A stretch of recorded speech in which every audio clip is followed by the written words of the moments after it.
Скажите, пожалуйста, Еготляр, как давно вы ходите в штаб и что для вас штаб? В штаб хожу 4 года уже. Ну вот, в принципе, со штаба началось мое знакомство с татарским движением в Москве. Мне здесь очень нравится. Здесь всегда очень тепло встречают, вкусно кормят. А штаб для меня это, во-первых, мой самый главный круг общения. Все мои друзья, люди, с которыми я общаюсь отсюда, из штаба. Ну вот, общение что? Общение это все. Ну вот, то есть сидишь на работе в чатике, друзья татары все, идешь гулять тоже татары, идешь заниматься спортом татары, на природу татары, в общем везде татары. Ну вот, так что для меня штаб получается это все, это моя жизнь. Что для меня штаб? Штаб это такой остров доброты, кусочек родины в царстве хаоса, океана безобразия, куда приходишь и отдыхаешь душой от всего этого бизнеса, делов, какой-то суеты, когда телефон постоянно звонит, и ты думаешь, как бы все дела успеть. Сюда просто приходишь и общаешься с земляками, с хорошими людьми, с прелестными леди. Ты как будто побывал на родине. Даже поменьше хочется гонять в Уфу, в Башкирию, наслаждаться родными пенатами. Пришел в штаб и как будто дома побывал. Поэтому большое спасибо организаторам. И плюс настолько уважительно отношусь к Рустаму Фаизовичу. Просто красавчик, молодец. Организовал такую движуху. Движуха такая дружеская, в хорошем смысле слова. Такое комьюнити татарское. Когда ты приходишь, тебя встречают со всей душой. То есть я не видел ни разу здесь какую-то агрессию, там, какого-то грубого слова кому-то сказанного. То есть все наполнено добротой, теплотой, любовью. Такой, скажем так, благоденствием таким. Приходишь и отдыхаешь. А слева от меня, пожалуйста, сидит достойный егид, который тоже может закончить славно нашу речь. Ты очень много уже лет в штабе. И нашел ли ты за это время здесь своих друзей или, возможно, родственников? Или веришь ли ты, что здесь можно встретить любовь свою? Да, конечно, верю. Сколько пар создано вокруг меня. Сколько знакомых, сколько друзей, фактически весь мой круг общения состоит по большей части, определенной части, не по большей части, а определенная часть большая и существенная, которая занимает большую часть в моем сердце, я хотел сказать, это татары. И вот сидит один из моих близких друзей, компаньонов. Пожалуйста, переведите камеру, вон тот замечательный, очаровательный, лысый мужчина, компаньон. Он не любит слово партнер, поэтому он компаньон мой. Хотя я его считаю партнером по жизни, который поддержит плечом дружеским, всегда придет на помощь в любую сложную жизненную ситуацию. И не только он, а многие татары готовы совершенно бескорыстно прийти, помочь в сложную минуту, когда ты реально нуждаешься в помощи, подставить дружеское плечо. Чего, кстати, нет в других комьюнити, в других кругах общения. Когда я во многих коллективах вхож, и в том числе и в бизнес-тусовке, бизнес вхож, который вот именно бизнес такой серьезный, и татарское сообщество схоже, в отличие от простых трудовых коллективов, где максимум 1, 2, 3 человека. А тут мы собираемся под сотнями, и все на это с удивлением смотрят. Там вообще вот молодец, стелет просто как соловей, вообще нескончаемый поток мыслей. Вдохновленный тобой. Да ладно. Они такие прекрасные. Значит, что я могу дополнить? Вот у Рустама Фаизовича был день рождения недавно, мы его поздравляли.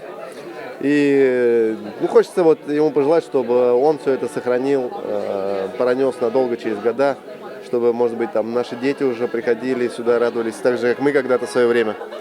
Да и все, в принципе. Спасибо штабу и всем тем. Какие напутственные слова скажешь? Вот сезон начался для молодежи. Кто первый раз сюда пришел? Что ты им пожелаешь? Смотрите, молодежь, во-первых, я хочу еще использовать случай. У нас не только штаб есть, у нас есть еще там различные молодежные организации. Про нас тоже не забывайте, туда тоже вступайте. Посещайте наши тоже мероприятия.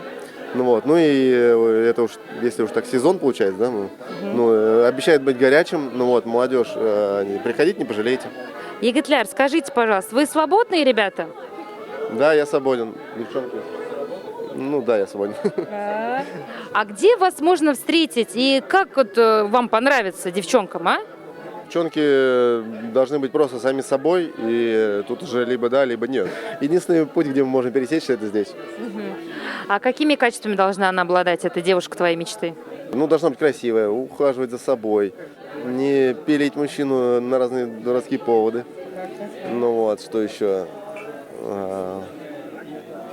Ну, если честно, мужчины очень часто сами не знают, какая должна быть девушка. Они вот встречают кого-то и говорят, вот, это моя. Так, я скажу, значит, не только от себя. Да, я сейчас свободен. Действительно, ищу достойную маму своих детей.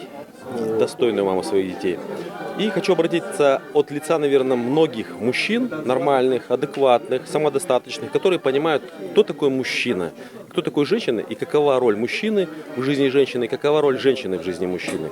К сожалению, в Москве я просто шокирован от того, какую позицию занимают, не оправдываю никого, как мужчины, как и женщины. Очень много одиноких людей, которые живут каждый в своем мирке и не понимают те потребности, которые есть у другой стороны. В первую очередь, что нужно просто понять, что нужно мужчине. Не нужны эти надутые губы, там, ресницы, которые торчат. Это какая-то блефаропластика, там, ухоженное лицо аж до безобразия. И при этом, сколько времени мы тратим на косметику, на всякие всякие накачивания губ, на походы к всяким вот таким дорогостоящим визажистам, когда можно просто поддерживать свое тело в хорошем, классном состоянии. Заниматься спортом, вести правильный образ жизни, благопристойный образ жизни, не выставлять на всеобщее обозрение прелести, которые должны открываться только как у мужчины перед женщиной, так и у женщины перед мужчиной. То есть многим женщинам в мозг просто со всех маркетинговых инструментов загружаются ложные ценности. Там мужчина должен, там вы такие королевы, для вас весь мир. Оно может быть и так и есть, но нужно уходить от меркантильной составляющей, хотя она здоровая меркантильная составляющая должна быть, но при этом не должна быть так явно выраженная, транслироваться, когда мы равняемся на кого? На Бонни, на там всяких девочек, которые там с экрана телевизора, либо с Инстаграма, либо с других соцсетей показывают свою красивую, шикарную жизнь, и при этом упускаются определенные моменты.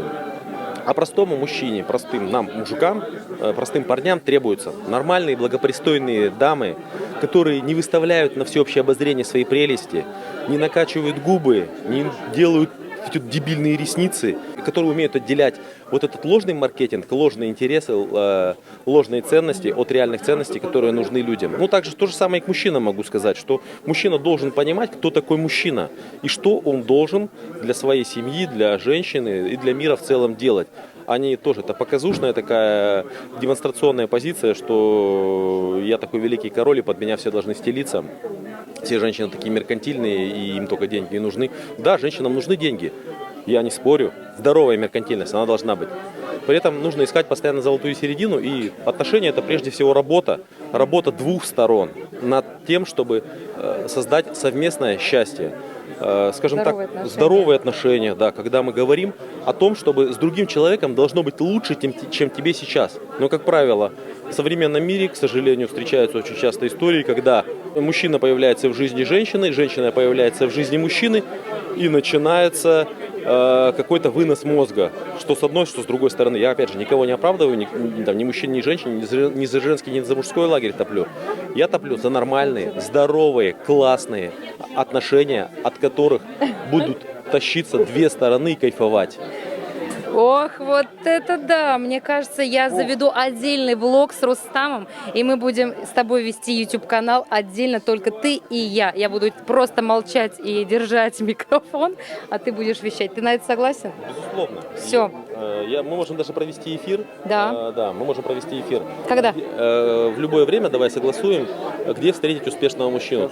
Мы проведем подкаст, и я расскажу женщинам, где встретить мужчину и как его охомутать. В здоровом, в хорошем смысле. Каждый мужчина нуждается в нормальном, красивом хомуте. Расскажу четкий пошаговый алгоритм действий, где найти успешного мужчину. Подписывайтесь на канал Штаба Татар и Башкир Москвы, и вы узнаете продолжение, где найти успешного мужчину и создать здоровые отношения.